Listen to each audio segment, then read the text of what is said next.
Hello, I'm Charles Moffat, and it's book unboxing time.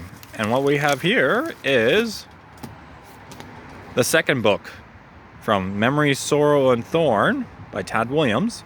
So this is the first book. Here's the second one. Now I ordered this before I was even done reading this one because I was like partway through this one and I realized I should order the second one. So I ordered it through Thrift Books, and which is a company that sells used books. And as you can see, this book is, there's a little bit of damage there and so forth. It's got stickers on the side, but otherwise it's in pretty good condition. Okay, so here we go. And you can tell right there, the character Simon has changed slightly, okay, between books 1 and 2. He's a bit older, and his hair started to go white. But no spoilers here. Read the first book, and you'll find out why. Okay. And of course, he's got the sword, Thorn, right there. This is the big black sword, Thorn. So that's called Book 2 of Memory, Sword, and Thorn, Stone of Farewell. So Memory, Sorrow, and Thorn are 3 swords that appear in the books. And Simon now has possession of one of these swords. There we go. And this is set in Tad Williams' world known as Austin Ard. There you go. And it's got all the usual stuff that you would expect in a nice book like this, like maps and things like that. There's the map. Yeah, that's actually a pretty nice map in my opinion. There's the Hayholt, which is a big castle that plays a large role. Oh, and apparently it comes with a synopsis of what happened in the previous book, in case you didn't read it. Okay, I can skip that part. I don't need to read that part. And then at the back of the book, we have people. Various people that, show up in the book. Because a book this big, like 700 pages, there's a lot of characters. All right. And then also sometimes, in this case, places and people. And then also pronunciation guide. Holidays. Okay. Just so you can kind of keep track of which is which. Words and phrases.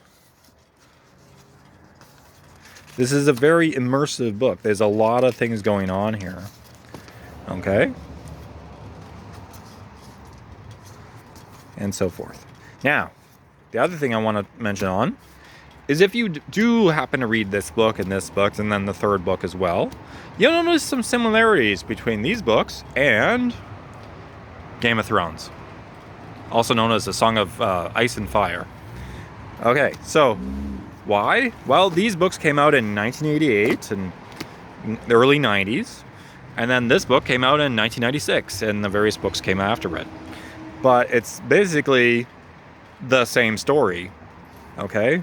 Different characters, slightly different characters. Some of the characters are actually very similar. Simon is basically Jon Snow in some ways.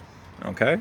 He's some interesting things are going on there. You don't know who his parents are, okay? That's one of the things that you don't know. And this character, Benedict, is a troll in this. In this version, there is a equivalent character known as Tyrion, but he's a dwarf. So it's the same idea basically. Benedict is basically this version of Tyrion. And there's just other characters like Vorsheva is a character that appears in these books. And over here there's a character called Shay. Vorsheva and Shay. It's like they didn't even. It's like George R. Martin it was like yeah I'm gonna keep the Shay part of that. And anybody who's read these books will get the reference hopefully. Yeah, so it's interesting to me to see that authors will kind of leave certain things in there, just be like, yep, this character is based off that character. Yeah, and only certain people will even get the reference. Yeah. But I'm looking very much forward to reading this one because I just finished reading this one this morning. I ordered this weeks ago.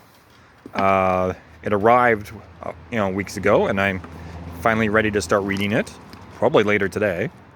And I'm looking forward to that. I'm expecting it to be quite a good book. Now, I also have some other books that I have to finish reading or do reviews on, or ones that I've already read but I need to do reviews. So that's coming up as well. Okay. Happy reading. I know I will be. I'm Charles Moffat. Please like and subscribe. Bye-bye.